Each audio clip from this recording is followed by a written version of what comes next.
இந்த வீடியோல நம்ம வந்து எலக்ட்ரோ கெமிஸ்ட்ரியில நமக்கு வந்து ஒரு ப்ராப்ளம் பார்க்க போறோம். இது வந்து நமக்கு வந்து ரொம்பவே ஒரு சிம்பிளான ப்ராப்ளம் தான். இங்க என்ன சொல்றாங்க, the cell in which the following reactions occur. Okay, இங்க அயன் என்ன பண்ணுது, ரெடியூஸ் ஆகுது. Fe3+ இருந்து Fe2+ நமக்கு வந்து ரெடியூஸ் ஆயிருக்குது. அயோடின் என்ன இருக்குது, -1 இருந்து 0 நமக்கு வந்து என்ன ஆக்சிடைஸ் ஆயிருக்குது. இதுக்கான E0 செல் வந்து எவ்வளவு கொடுத்துருக்காங்க, 0.236 வோல்ட் வந்து கொடுத்துருக்காங்க.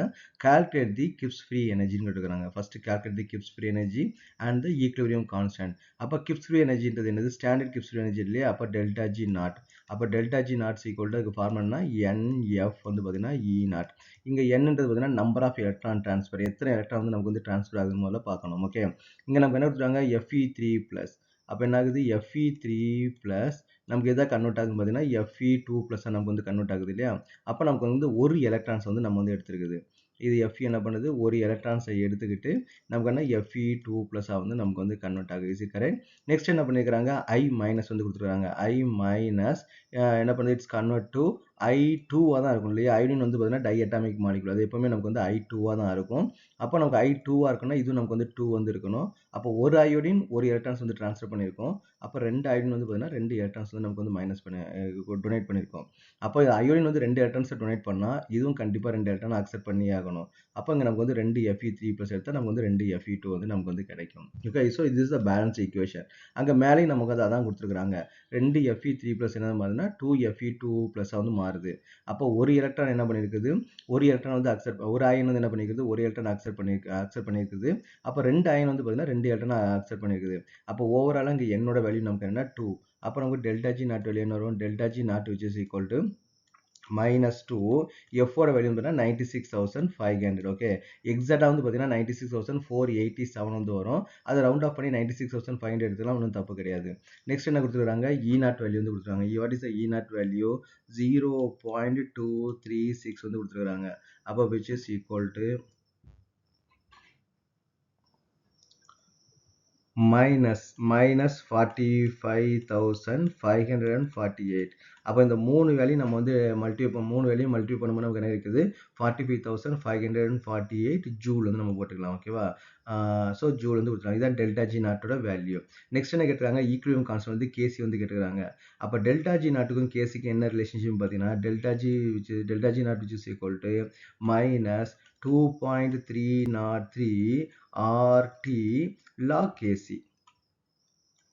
ஸோ இதான் நமக்கு வந்து பார்த்தீங்கன்னா டெல்டா ஜி நாட்டுக்கும் கேசிக்கான உள்ள ரிலேஷன்ஷிப். ஓகே, ஸோ இப்போ நம்ம என்ன பண்ணலாம், டெல்டா ஜி நாட்டோட வேல்யூ நமக்கு வந்து தெரியும். அப்போ நமக்கு என்ன தேவை, லாக் ஈக்குவிலிபிரியம் கான்ஸ்டன்ட் தான் நமக்கு தேவை இல்லையா. அப்போ லாக் கேசி எப்படி எழுதிடலாம், log K C which is equal to delta G naught divide by 2.303 RT. Is it correct. இங்கே நமக்கு வந்து மைனஸ் சிம்பிள் வந்து நமக்கு வந்து இருக்குது. அப்போ நம்ம வந்து வேல்யூவில் நம்ம வந்து சப்ஸ்டிட் பண்ணுவோம். அப்போ log KC which is equal to log KC which is equal to minus delta G naught. Already அங்கே வந்து நமக்கு வந்து மைனஸ் தான் இருக்குது இல்லையா. அப்போ மைனஸ் அண்ட் மைனஸ் வந்து நமக்கு வந்து ப்ளஸ்ஸாக வந்து மாறிடும்.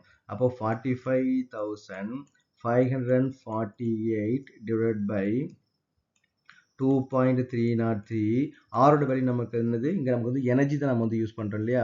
அப்போ ஜூல் வந்து இருக்கும். அப்போ 8.314 இன்ட்டு டி, டெம்பரேச்சர் எவ்வளோ கொடுத்தாங்க 298.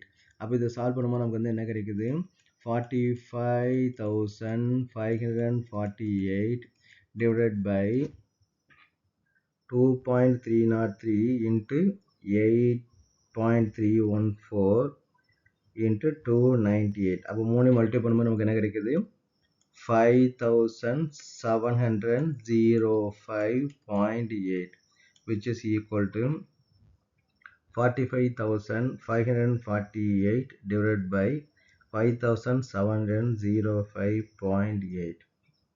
அப்போ எனக்கு 7 பாயிண்ட் வருது, 7.98 வந்து நமக்கு வந்து வச்சுப்போம். Okay, is correct. அப்போ நம்ம என்ன பண்ணோம், கேசி வந்து கண்டுபிடிக்கணும் இல்லையா. இது வந்து இதோட வேல்யூ, லாக் கேசியோட வேல்யூ. அப்போ வாட் இஸ் த கேசி, அப்போ K C which is equal to, அதான் ஈக்குவிலிபிரியம் கான்ஸ்டன்ட் வந்து K C, antilog of. Okay, so antilog of 7.98.